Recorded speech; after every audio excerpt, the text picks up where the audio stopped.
all 6 people. So this is going to be kind of homey. So maybe I'll start a little bit different.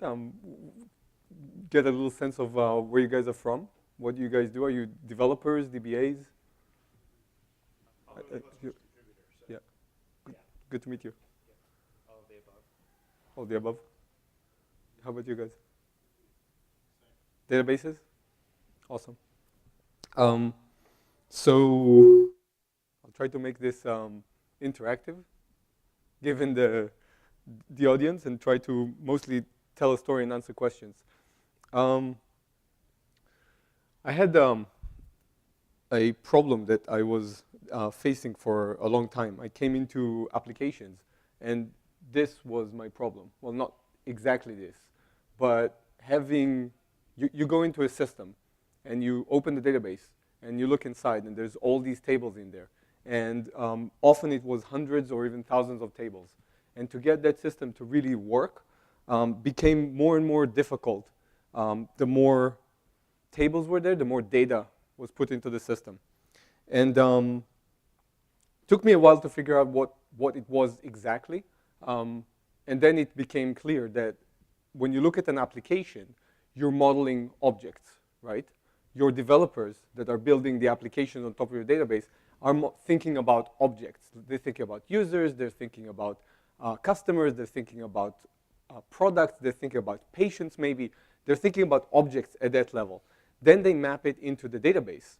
And that mapping layer causes what most of us know as the object relational impedance mismatch, right? Anybody knows the term? I see a few yeses.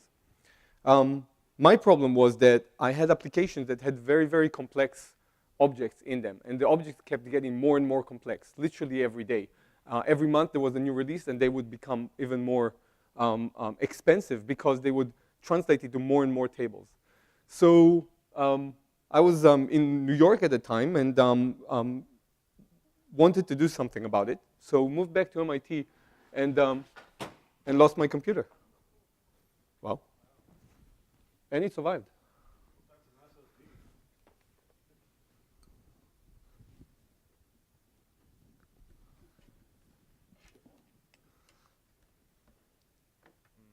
I have a 17-inch for sale if anybody's interested. I don't think it's gonna be stable. No? On that, no, because see the problem. Yeah. How about now?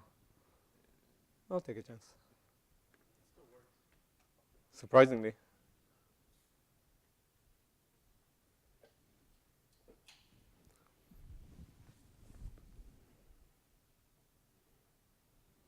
Tape it in. So what I realized is that I was designing those objects, and they existed in all these tables that we saw before the explosion occurred. But what I couldn't do is I couldn't figure out where they actually fitted. If there was only a way to express the fact that these are objects that I'm trying to deal with within the database, then that would make a lot of sense. And that led to a concept that we call table grouping. And what table grouping does is something pretty simple, actually. Remember the schema that we saw before?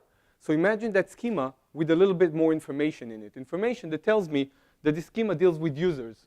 And that users have a bunch of attributes about them, a bunch of related tables to them, like qualifications, like their memberships, like tags about them, like capabilities that they have, feedback that they got, languages or payments that they had, and details about those payments.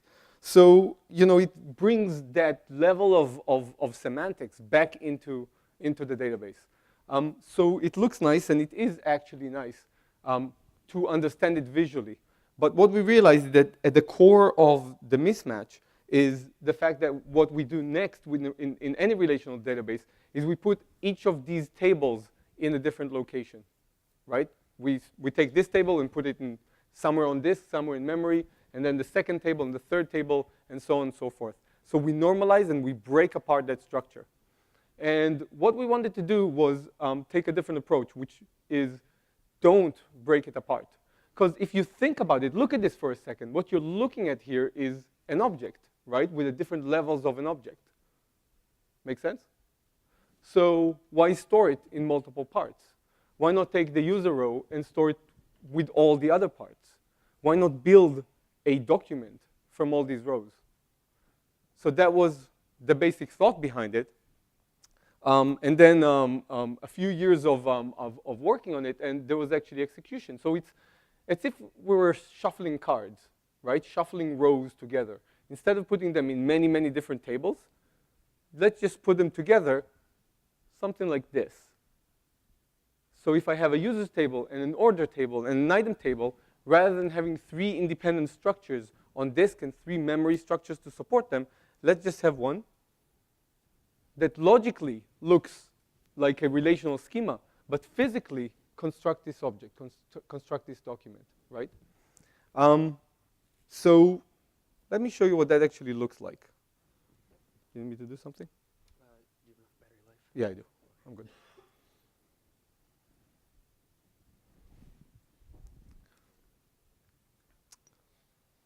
So I'm going to open my terminal and do something that you all know all too well. And look at some of the tables that I have here. So I'm going to do that again. So I connect to the database. And as you'll notice, that looks pretty familiar, right? And then look at the tables that are there. And there's a bunch of schemas that I loaded here just for example. So if I focus on the first one for a second, then I have customers, and customers have orders, and orders have items, and customers also have addresses.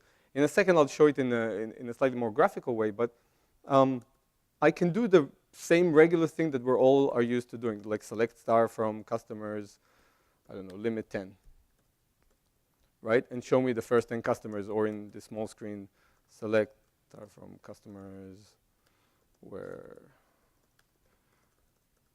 So I can do all the regular SQL that you can imagine. And okay, fine until now. What I can also do is, remember my data structures are different now. I realize that these tables together form a whole, form an object. So I can switch modes. And the way you do it is you set an output format to something else, like JSON, for example. And I can do the same kind of queries. So show me customer 2, and I'll get it as a JSON document, right? But it's just one row, and that's the response that I get. But now I can start doing much more interesting things. I can ask for a real JSON document. So for example, I can ask for the customer and all of its orders, just as an example. So select all the orders where customer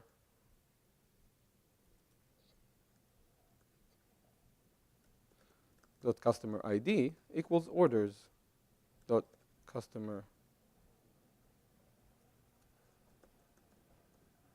as my orders. And let's see what I get here.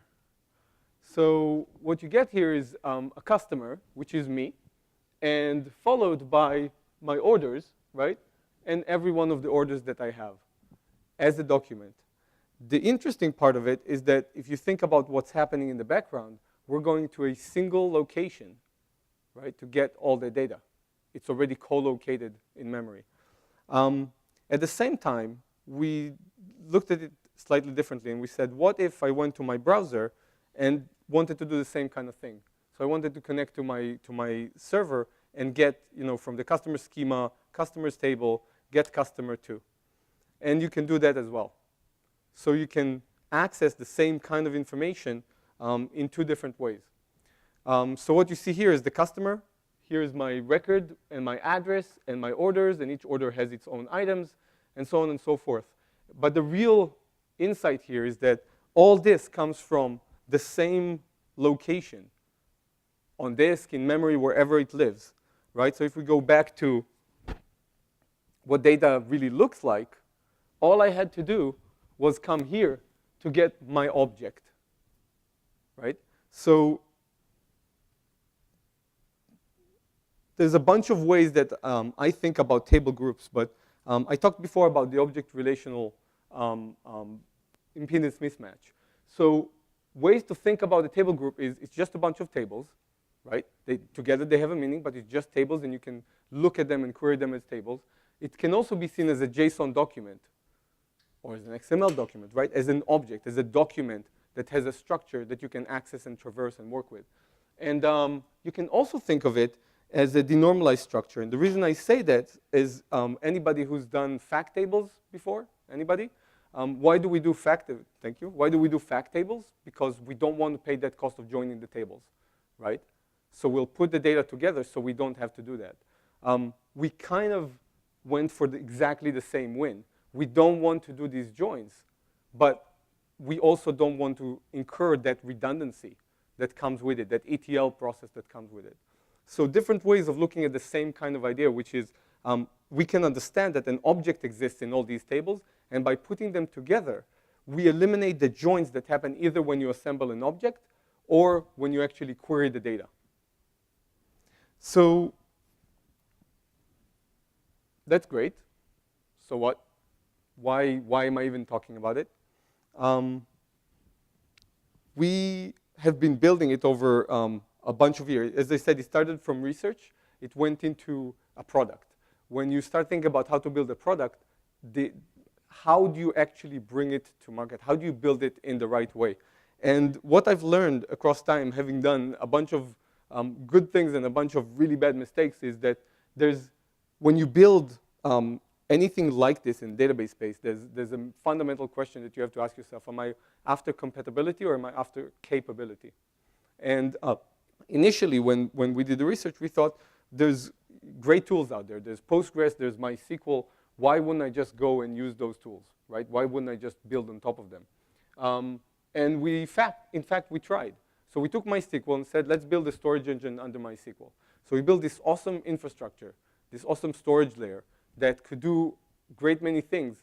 And then we discovered that through MySQL, it was choked. We couldn't get those benefits because MySQL thinks of the world in a very certain way, right? It thinks about tables. It doesn't understand the concept of, hey, this join is going to be free, or I can get an object directly out of the database. And so we realized that we would have to alter it in such a fundamental way that it'll be easier to start from scratch. In fact, we looked at Postgres and MySQL. We looked at a bunch of different options and realized that we really needed to build this from the ground up. And so that's what we did over the past 2.5, now 3 years. We've been building this from scratch, from the ground up. We've been seeing pretty interesting capabilities come out of it. What I want to talk about today is one specific element of what we developed. So this is the architecture, a little bit architecture, but mostly architecture of building an infrastructure based on a very powerful key value store. On top of it, everything needed to run a database. And on top of it, different interfaces.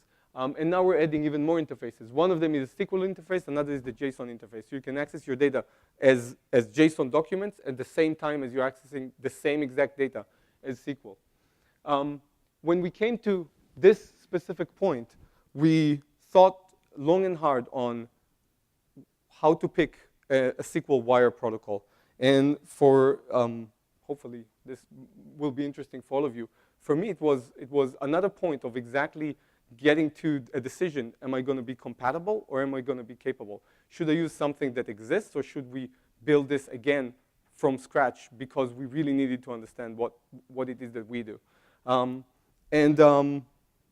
When we thought about it, there were a few kind of options that kind of came to the forefront, right? One is MySQL. At that point, we knew MySQL pretty well. There's lots of drivers.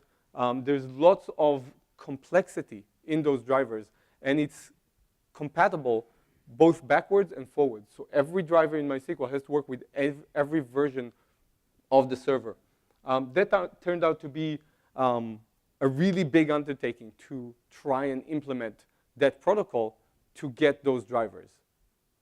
So one of the people we had spoken to, one of the friends that I gained from that experience is the CTO and founder of Continuant. He was the founder, and they went exactly through this process. So Continuant, do you guys know what Continuant does? So it's a replication solution for MySQL, and to do that, they had to plug in at the protocol level, right, to capture all the messages. And to do that, they had to learn the protocol and every version of that protocol, which proved to be the most difficult part in their process, surprisingly enough. So then we looked at Postgres, and we found very clean BSD drivers. And most importantly, we found a spec that actually made a lot of sense. You could really see what the messages were. Not only what the messages were, what the sequence of messages were. So, put yourself in my position.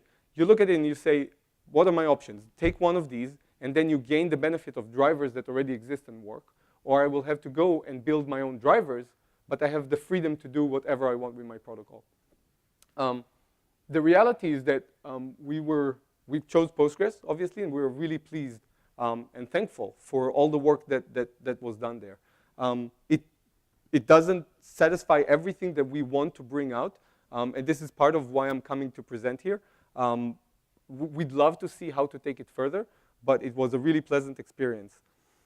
So the general approach is to build a network server that can speak the protocol.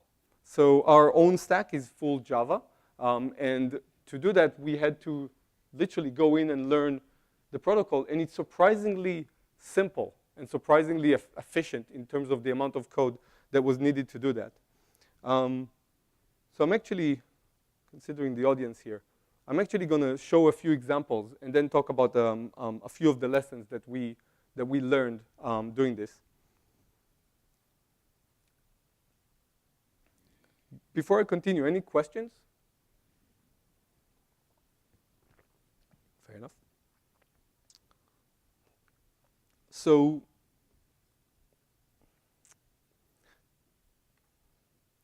what we did is we built a branch of the product that is dedicated just to speak the Postgres protocol.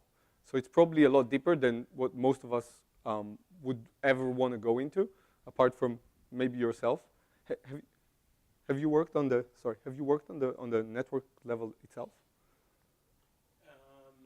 No, I don't usually work on query planner stuff. Okay. So it seems like there was a lot of work that was done there, and then a lot of different people that did drivers for different. Well, everything at this point, pretty much everything goes through libpq except JDBC. I think PG-8000 also is native. From everything with the Python driver. But I think you're right. I think also JDBC may be independent as well. Yes, Well, JDBC has always been independent for right. a bunch of reasons. So what we wanted to do was get to a point that people from any framework, from any language that they use, can actually access the data using as if it was Postgres. So we built. I'll actually go through the process. We built at the first a Postgres server, and the server literally listens for Postgres messages. It's surprisingly little amount of code and very, very simple to implement. We then map the messages. So what I'm looking at here is kind of the types of messages and the implementation. And again, the standard and the way the messages are implemented follows pretty well. I'll talk about specific instances. The other element of it are data types. And if you kind of think about it at the higher level, that's what a protocol does. It's messages that transport data and data types that describe the data that gets transported. From there, we went into obviously execution and then outputting the results. So one of the interesting things that we had to deal with is how do you output the data? The first thing we did was a row outputter. So the outputter is an abstract class and can be extended, and we extended it in different ways. The first way was let's build a Postgres row outputter. What it does is it behaves exactly like Postgres. It just returns rows in the appropriate data types, right? Pretty simple. Then we had this problem of how do we extend this further? So now I don't just want to get my customer back. I want to get my customers and his orders and his items back. In a relational system, the only way to do that, there's basically two ways. One is do multiple queries, right? Each query will go to a different table and bring back a different result set, one for the customers, one for the orders, one for the items, or write a single query that materializes the results. It's pretty simple when you have just 3 tables in a single branch like that. If you have multiple branches, that becomes very difficult. What do I mean by multiple branches? A customer has many tables related to it, right? If you materialize that, it would be a huge result set. So we started thinking, how could we leverage this work that we did with the protocol to bring back, we call it a nested result set, an object, basically. How would you do that? And there were 3 options that we thought about. The first is using the array data type. Did anybody ever use the array data type? I'm sure you have. So the array data type is I'd almost say it's similar in some respects to what we do. You can have an array as a type of a column, but it is fixed, right? The data in it is fixed. It's not as easy to query. And the result set, what we found in the drivers, is either it wasn't implemented, or when it was implemented, it's hard-coded. The structure of it is hard-coded. So we saw that. We decided that we don't want to try and extend every Postgres driver and every Postgres implementation that we have out there. So we tried to think of other options. The second option we came up with is, let's just resort to JSON as the format of data that gets transported from side to side. So how would you do that? How would you take a Postgres protocol that knows about data types and knows about messages and knows about rows that it returns and knows about result sets and coerce it or convince it to convey JSON over the wire? And we did it in the simplest way possible, which is you simply take every document, every JSON document that gets produced, and you convey it as a blob using that protocol. So what we get as a result set is a list of, or a multiple rows. Each row has a blob in it, which is a JSON. I thought it would be very expensive to do that, but it turns out that when we stress the system and really load tens of thousands of concurrent threads running against the system, it actually scales really well. And the extra cost that we have in preparing those objects and sending them is reduced by the fact that the network, the Postgres protocol, has to do very little work. It defines a very simple result set and just puts them over and sends them over. There's very little formatting that actually happens on our Postgres side or on the driver side. The last direction that we're taking is trying to be a little more elegant about it. And this is one of the things that I was hoping that perhaps some of the Postgres people would have ideas on. What we are doing is using a serialization mechanism. So we already have documents, right, that we convey back and forth. We wanted to serialize it in some way that makes sense and saves a lot of that work. And there's, at this point, many serialization libraries. Protobufs is probably the most famous one. We use it internally, and so we decided to try and use that instead. So we send protobuf messages across the wire using the protocol. And in terms of the efficiency of serializing and the overall cost and network bandwidth that it takes, it seems like a really good compromise. But it's definitely something that I was looking for the most elegant solution to get to without actually changing the protocol too much. I know at one point we talked about multi-set support. Whatever happened to that? I think we kind of decided that you can do it with a stored function that returns a set of cursors, and maybe that's good enough. I think the problem with the prior protocol change, so nobody actually wanted to do it. Yeah. Right. We were following that. At least not until we had full stored procedure support kind of on the back end. Because there's talk about, there's the whole concept of something called the multi-set. And it's something used fairly frequently with, a couple of the other enterprise databases where you can call a stored procedure, and the stored procedure may That's right. return multiple sets of rows. That's for right. different said there hasn't been a big push to adopt that because it would require a protocol version bump. And until Postgres has multi-set support in the stored procedures, there isn't a strong motivation for it. Can't some databases return multi-sets from a query though? I didn't Yeah. think stored procedures was really. Advanced revelation allows you to do this. What does? Advanced revelation database. It is pretty much like YAML database, it's marker database. So it is pretty much what you described, which allows to have table with subfields, 4 levels, pretty much what you present. The only one that I know that tried to really do this is Oracle. So I had experience with it. Did not, they tried, but they kind of Abandoned it. stopped the project, That's right. right? Because it's become So the only ones that kind of remain are the multi-value. yeah, so 2 databases, one is in Europe and other is here in the States. Advanced revelation using for government, pretty much, mostly, That's right. and military, and DRAMs. It is, Right. yeah, so that's what they do. So what we're trying to figure out is the best way to work with Postgres to get this working.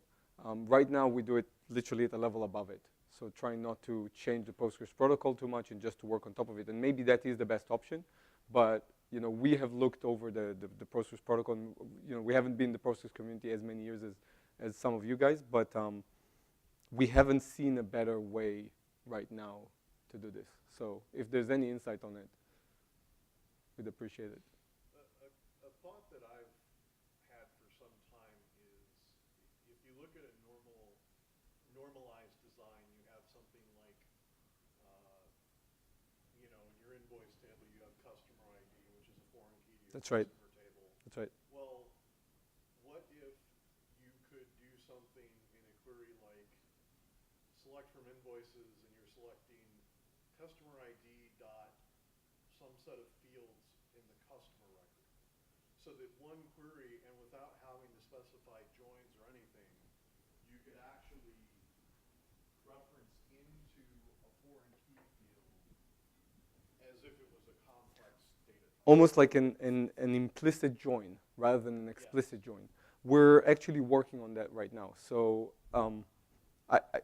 it's somewhat of a different topic, but I'll show you what we are working on.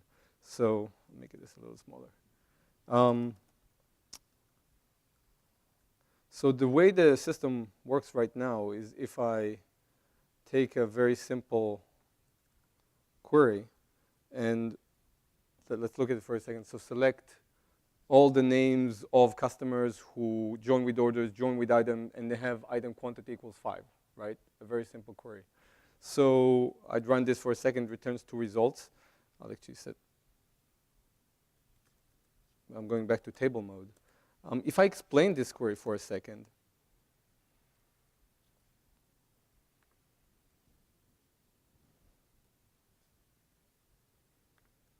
then what you'll see is that the execution plan has no joins, right? So the execution plan is different than what you would expect from relational databases, because it starts with an index scan on quantity, as you would expect, where quantity equals 5, and then it does something called ancestor lookup.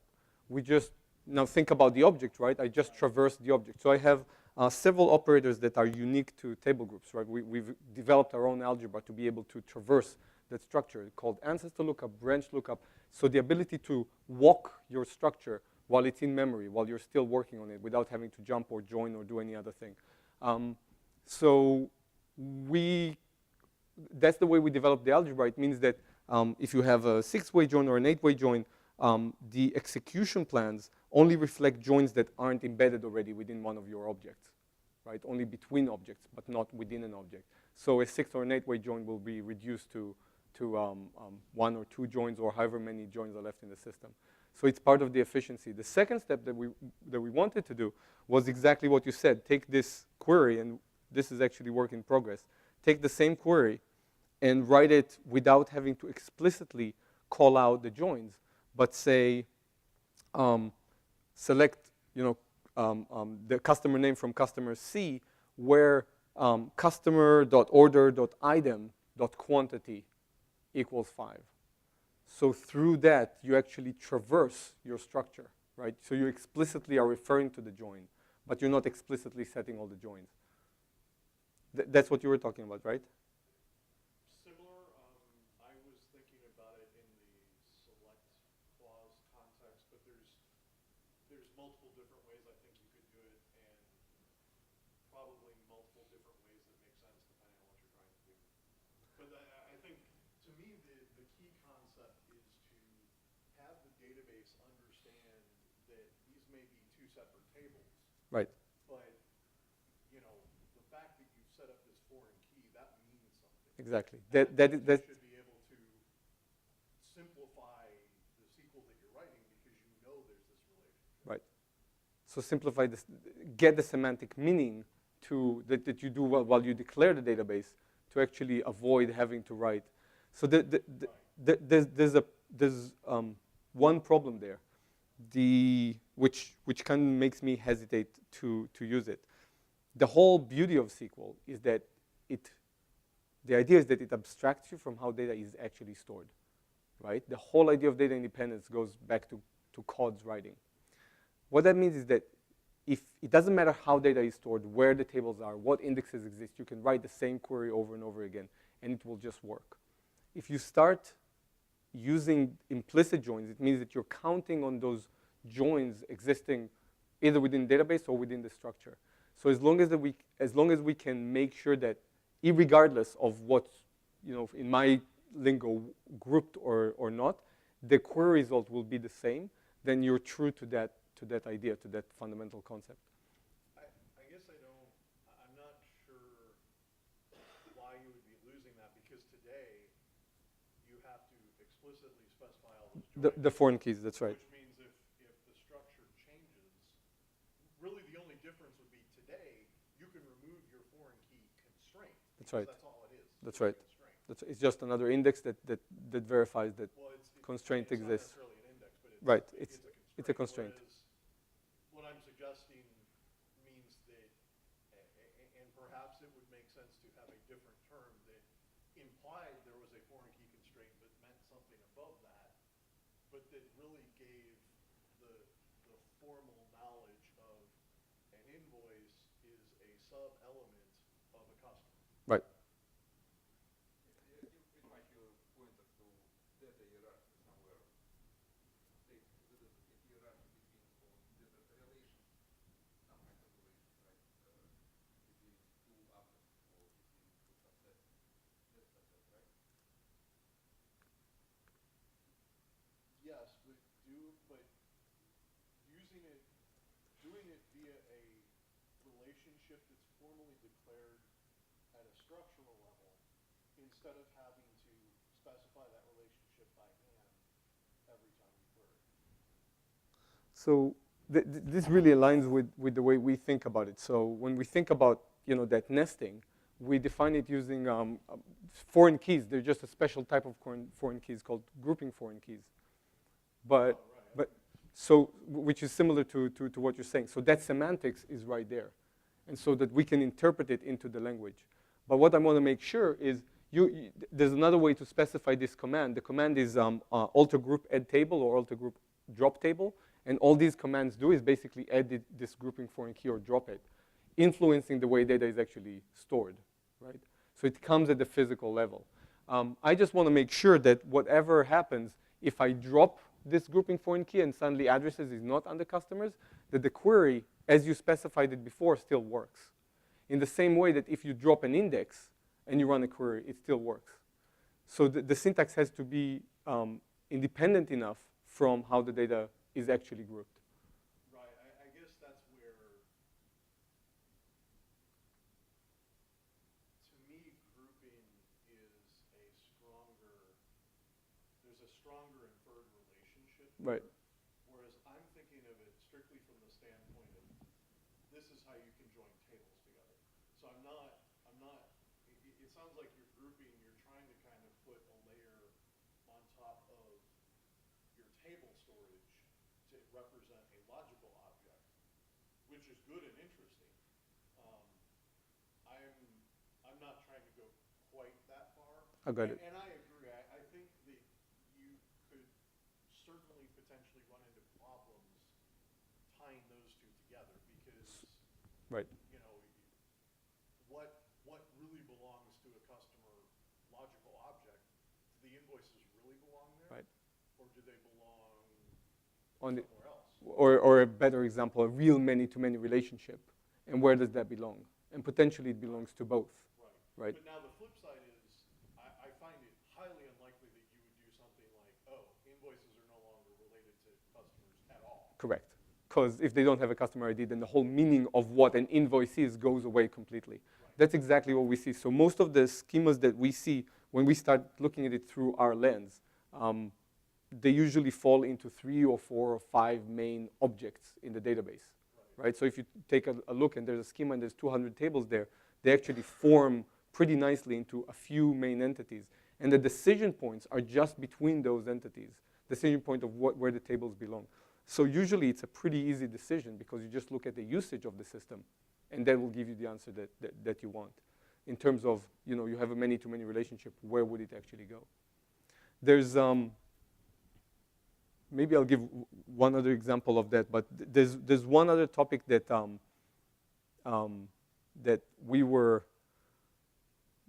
dealing with, and I want to jump to for a second. So another, actually I'll just mention this. One of the things that really helped the process is Wireshark. I don't know if anybody's using that, yeah? But I have in the past. Is that the same thing that used to be called Ethereum? yes. Okay, yeah. So to track messages, to track network traffic, it was awesome. The kind of things it allowed us to do is look at messages in flight and look at where we got it wrong, where the formatting was wrong, where it didn't fit either the protocol or the way the drivers were implemented, and really work on it. It also allowed us to find things like there was a setting of TPC no delay that always waited a few milliseconds before actually flushing messages and sending them over the network. So it was really a godsend to understand what was actually happening between the Postgres drivers and what they expect the server to do. The other, so we had 2 big topics that we needed to really resolve. The first one was this idea of how do you return an object from a relational database. And the presentation this morning, if you guys were the first presentation, the keynote presentation, kind of the you know, post-SQL, if you will, he wasn't actually asking for that. He was just asking to make the database more malleable, right? Less tough with us, if you will. But for me, one of the biggest things that I wanted from database is to work with objects as they are. Not to ignore the fact that there are objects there, but to embrace it. So nested result set was the first thing that we really wanted to solve. How do you insert an object and how do you get an object from a database in a single request? The second was how to deal with metadata. So for Postgres people, there's drivers and they use the metadata in Postgres. But when you start looking at it, it seems like every driver, every ORM, so for example, Squirrel, etc., uses the metadata in a different way. So they have slightly different variations on a theme of how to query the database, the information schema, to get information from out of there. There you go. There was a project that was started like, I don't know, 5 years ago. I think you were involved with what the heck did we call it? New sysviews. So the idea was to try and come up with something kind of like info schema, but that had all the Postgres specifics. And that is probably to me, that's probably the best way to answer that one, is to provide people, you know, here's the standardized way to get information without dropping down to the raw catalogs that can end up changing over time. Right. So a view layer that provides a standard information schema and telling everybody, please use these unless you can't. A Postgres specific Yes. standard. Fair enough. Yeah. So we've thought about how to deal with it. So what we did was create views on top of our information schema called PG underscore whatever. And that's how we handled it for the most part. But sometimes even that didn't help because you had very specific formatting of queries. So we have a whole set, unfortunately, of queries that we catch in flight from different tools. And I'll give you an example. And I didn't know about the project that you mentioned, but we would literally parse very specific requests, and we have less and less of these, but literally do regex and figure out what the request is, and then figure out the right way to get that data out. We've been moving away from doing that because we want to standardize on using views on top of our information schema, but it hasn't been easy because of the very specific ways that queries were written against the information schema. So it would have been great to have that project, just from my perspective. But kind of at the top level, I don't know if I have this slide here. At the top level, it's been a really pleasant experience working with the Postgres drivers. They were amazingly friendly to write to for something that is pretty complex.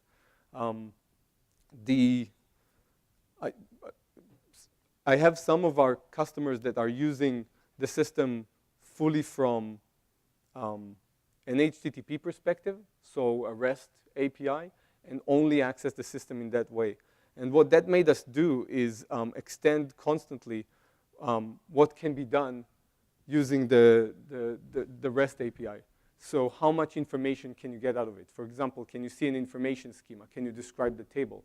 So suddenly we can get one result set that is schema. For each schema, the groups within it. For each group, the tables in hierarchy. For each table, the columns and the indexes, et cetera, and everything related to it. So I see people starting to move in that direction, and it's more pull to us than push from us. Because I think I come from the same, this is how I do SQL, I use drivers, and this is how things are done. But I'm seeing more and more of pull towards this direction.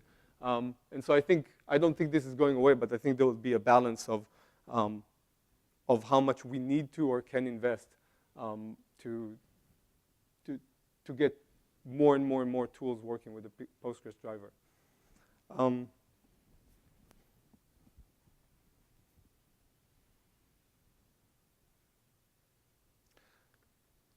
So the last thing I wanted to show is a use case. Before I jump into it, any questions from you guys? Ideas? How does this, I wonder, there's database people here, how does this resonate with the systems that you guys work with? Do you usually work with operational, analytical systems? Have you seen this before?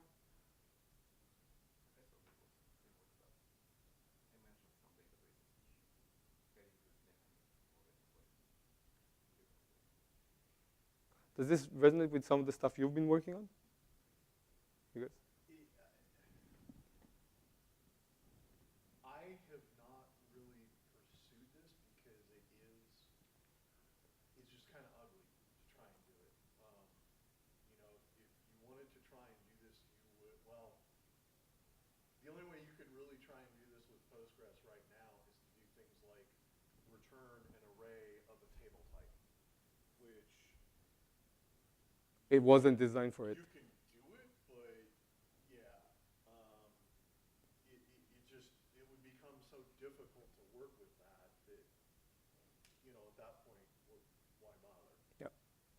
So that's kind of what was driving my desire for, let me do select flaw and let it figure out partially the join, but also just being able to do that kind of referencing. Intuitively. Especially like the multi-set stuff, or not. See, this isn't really, I don't view this necessarily as a multi-set problem. I view this as you want a protocol that allows you to return nested sets. That's right. That's exactly right. That is not what the relational database was born to do. Which It is set, right. That's really what It's set, right? It's all mathematical sets that we manipulate, all relations, but it wasn't designed to return that kind of results. The storage is all, this table, foreign key, this table, you know that semantics, you just don't take advantage of it. Right. Exactly. So that, and that I think would be a very large need for when it comes to SQL. It would be like having a relational database and not a SQL database. Yes. Yes, Exactly. which is what we're trying to do. So, Soak the flames of relational Wha- purists. wha- one of the things that convinced us to not try to take something like Postgres is a car. You can't turn it into a bicycle. You can't turn it into an airplane. It's not the same thing. So one of the things that we do is we have operators that deal with different row types flowing through the system, right? Because the algebra is designed for it. So I can have a customer row flowing after and right after it an order row, and right after it an item row, and I deal with nesting at every level, from the storage to the operators to how the execution actually flows, all the way to the result set. So to change that kind of thinking internally, so to your point about about relations, about sets, these are just different. It's a set of heterogeneous items as opposed to homogeneous items. You had a question? Yeah, sorry I missed the first part of the talk. That's fine. You already discussed this, but nested sets like that seem like they might be an ideal alternative to outer joins and that kind of thing. Did you discuss that?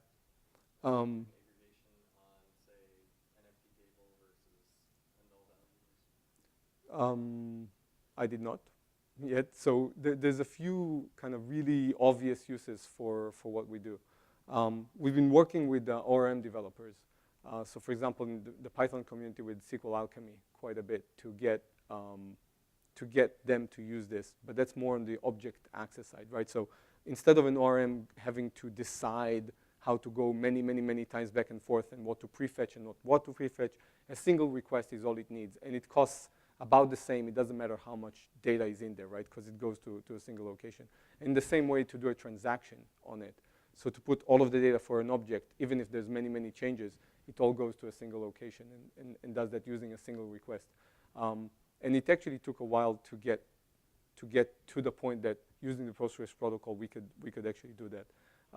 I think the question you're asking is more in terms of outer joins and queries that you can run on top of it that can become very efficient now. Yeah, or maybe not even just more efficient, but might make more sense in some contexts. Might be easier to reason about. I know some of the relational theory, proposes that kind of a system as an alternative to an outer join. So there is actually something we have done for outer join that we've seen a lot, and maybe this will give you an answer, but it'll hopefully give everybody a bit of a sense of how we are thinking about it. So what I covered in the beginning is that the core concept is table groups, right? So you figure that these tables of the user and all the related entities belong together. And this is just like, for example, LinkedIn, right? Think about LinkedIn and the way they retrieve a user to show you on the screen, right? What they do, they go to all the related information and pull it all. Of course, they pre-materialize everything because that would be too expensive, but that's the kind of idea of what happens there. What we realized is that, you're right, sometimes there are outer joins, either left or right. We hardly see outer joins, full outer joins. What we've actually developed is an ability to create indexes that span multiple tables. Because if the tables are already stored together, it's not going to be a lot more difficult. In fact, it's not difficult at all to have an index that is on user.name, qualification.something, and request.something else. So you can have indexes that cover as much as you'd like. You can define those indexes with left or right outer joins as well. So they will come to the data from this perspective or this perspective, right? So you could ask, I want all the qualification whether or not they have users, or I want all users whether or not they have qualification. So we allow to leverage indexes for that use case. The other thing that is interesting and is a little beyond what you were asking is we discovered that with the way we actually store the data, we can take indexes that live across this table group and intersect them. So say I have a few indexes for each one of those tables, and I wanted to get all the people who live in city Chicago have a feedback of over 5 and have a tag of dog lovers. You can actually use 3 independent indexes, and each one of them points to a subset of the users, right? And then intersect them, like intersecting vectors or sets or whatever, to find the result set without ever touching the data. So what we've found is that we see more and more situations where it doesn't matter how complex the query is, you'll get an execution plan that can span, this is a simple schema, relatively speaking. We often see objects of, 50, 60, 70 tables, and any query on top of them, irregardless of how complex it is, doesn't actually have to do any joins. It'll use as many indexes as it makes sense, and then have has navigation within the object itself rather than having to go and join.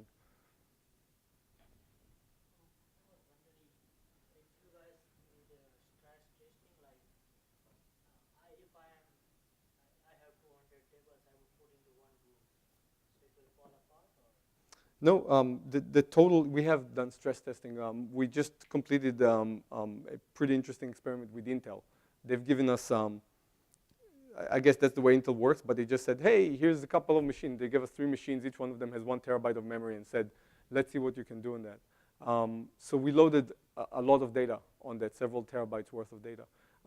The thing to remember is that the total size of data is equivalent to what it would be in a relational. It is equivalent to a relational system because every row is stored exactly once, as opposed to, say, what we're used to from fact tables, right, which usually explode very rapidly. So you get about the same efficiency of storage. The memory characteristics are very different. So I can give you the report later if you're interested, and you'll see how that works. That's it. I'm not going to talk about it then. It is free and being open sourced as we speak. So we've been open sourcing from the ground up, just eliminating dependencies and open sourcing. The company itself is built on the idea that this is a tool that is useful, especially when you consider now NoSQL and SQL, right? And we want to do this, but we really like this. What if you could just get the JSON document and you can get this and you can scale? So the idea is the core product, the kernel, and a bunch of modules around it are free. There's specific modularity that's built beyond that for enterprise applications. And I can give examples, but those are modules that are in the enterprise edition. Yeah. Have you looked much at Postgres table inheritance and how that might play into this? Yeah. I can't say that I'm not a Postgres expert, though I know a thing or two at this point about Postgres. Table inheritance is a great way to extend tables, right? To say you have a base table and then extend. I've thought a lot about abstraction, right? When we write object-oriented programs, what do? We say there's a class of animal, and then it has whatever. Vertebrate has different classes, and then underneath it has different things. And they all share some properties and then extend that. What I've seen a lot of is ORMs doing the wrong thing. The wrong thing is let's create a table for each level of abstraction, right? In relational terms, join madness. Why would I ever do that? I'll get like 5 levels of joins and 5 tables just to get the data. Well, because most databases don't have inheritance. True. However, if you think for a second about what we do here, if I had that inheritance, those joins are free. Because I'll have animal, it'll be collocated with whatever it is, right? And you'll have the levels there. So those joins are inherent as part of the group structure, right?